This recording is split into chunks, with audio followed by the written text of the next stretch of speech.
What's going on, everybody? Welcome back to the channel where I talk watches. Welcome back to another episode of me reviewing something. A few days ago a friend of mine texted me that he has a Seiko SKX and he wants me to review it.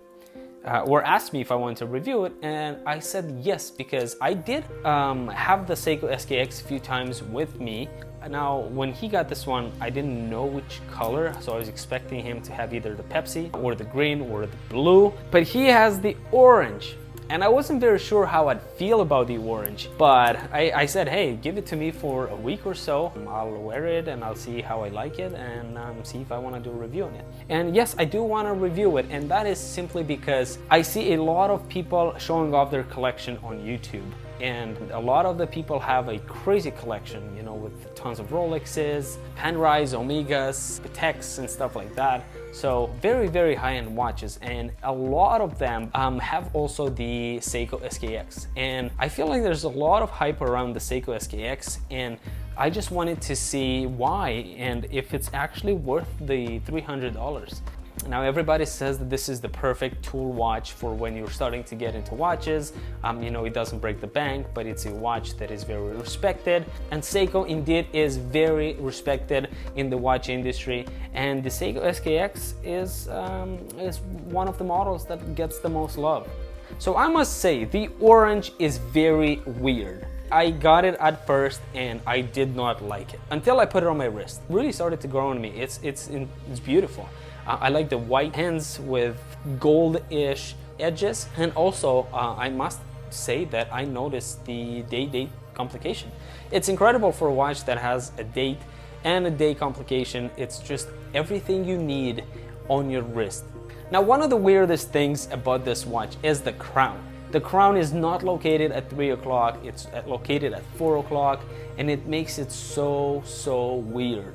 At first, when you look at it, even in the pictures, even in real life, it just makes it look out of balance. But when you put it on a wrist, everything changes. You don't notice that anymore. The watch represents itself extremely different when it's on your wrist than when you see it in a picture or when you see it on somebody else's wrist. It has an open case back, which allows you to see the movement. So for all the freaks out there that love to see the movement, the heart of the engine of the watch, it's using a Seiko caliber 7S26. The watch has 100 meter of water resistance.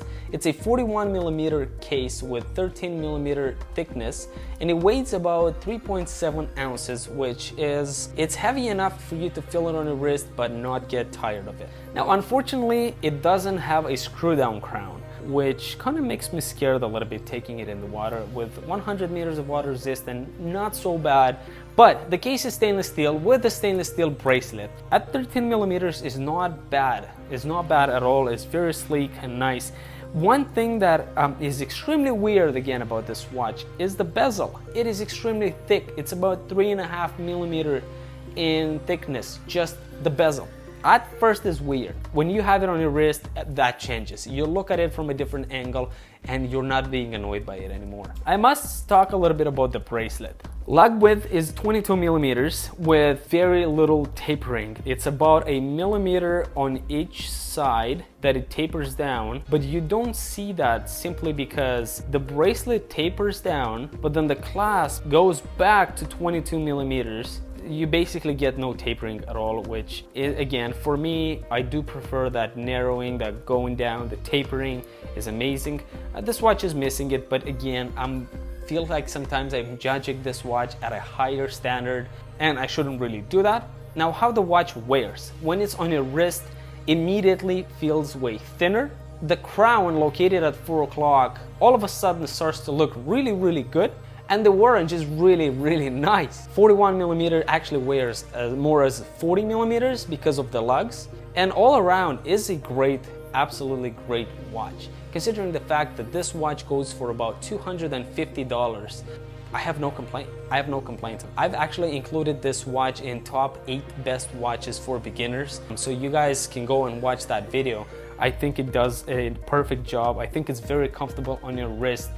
41 millimeters, wears absolutely perfect. Just all around a great watch. The accessibility of this watch is great because you can find it anywhere. Even Hudson's Bay sells it, which is great. So yeah, for anybody that wants to check it out, you guys have plenty of stores where to go and find this watch and, you know, try it on your wrist, see how it feels for yourself.